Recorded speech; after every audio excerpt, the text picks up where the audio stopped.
Global geopolitical scenario: Brazil-US negotiations, Washington intervention, and rising tensions.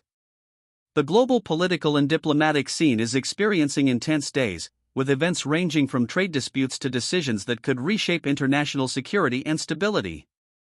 In recent days, events involving Brazil, the United States, Russia, Ukraine, Israel, Palestine, and Venezuela have gained prominence and raised serious questions about the direction of global geopolitics. Brazil and the United States: trade and diplomatic tensions. Relations between Brasilia and Washington suffered a setback after the unilateral cancellation of a meeting between Finance Minister Fernando Haddad and U.S. Treasury Secretary Scott Bessent. According to Haddad, the decision was influenced by anti-diplomatic militancy from Brazilian far-right groups close to the White House. At the same time, the U.S. imposed tariffs on approximately 35% of Brazilian exports, impacting strategic sectors such as fruit and coffee, worth approximately $15 billion. Analysts point out that the measure reflects Brazil's growing ties with China. In response, the Brazilian government is planning domestic economic measures and working with lobbyists in Washington to try to reverse or mitigate the tariffs. Among the proposals are tax incentives and public financing for affected sectors. Federal intervention in Washington, D.C. The U.S. Capitol was placed under federal intervention, with the deployment of the National Guard, something not seen since the crisis in Los Angeles. President Donald Trump justified the action by citing the fight against crime and urban decay, including homelessness, in his speech. The measure, however, comes amid data showing a 26% drop in violent crime compared to 2023. Local officials and opponents accuse Trump of using the action for political gain. Experts point out that the measure is likely to be challenged in court. U.S.-Russia summit and the war in Ukraine. A summit between Donald Trump and Vladimir Putin in Alaska has been confirmed.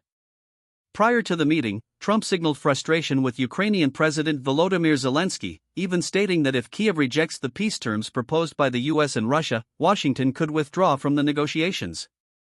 The former president maintains that peace can only be achieved through territorial negotiations, a stance that has already provoked harsh reactions in Kyiv and among European leaders. It is worth noting that Zelensky and European Union officials were not invited to the meeting. Israel-Palestine crisis and international pressure. Benjamin Netanyahu's strategy to occupy Gaza is facing growing global opposition. Countries such as Australia, the United Kingdom, France, and Canada have announced their official recognition of Palestine, while Norway's sovereign wealth fund, valued at $2 trillion, is withdrawing investments from Israeli companies.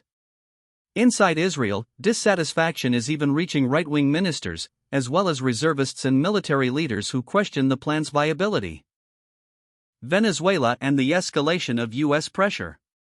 The United States has intensified its pressure on Nicolás Maduro, authorizing military action against cartels in Latin America and raising the reward for his capture to $15 million. Meanwhile, opposition leader Maria Corina Machado announced preparations for a new government, increasing political tension in the country. Maduro, in turn, responded by challenging Washington to come and get him. The current situation reveals a world at multiple points of tension, with trade disputes, humanitarian crises, and strategic decisions that could redefine alliances and confrontations. The coming weeks will be crucial in understanding how far each of these scenarios could escalate and what the consequences will be for global stability.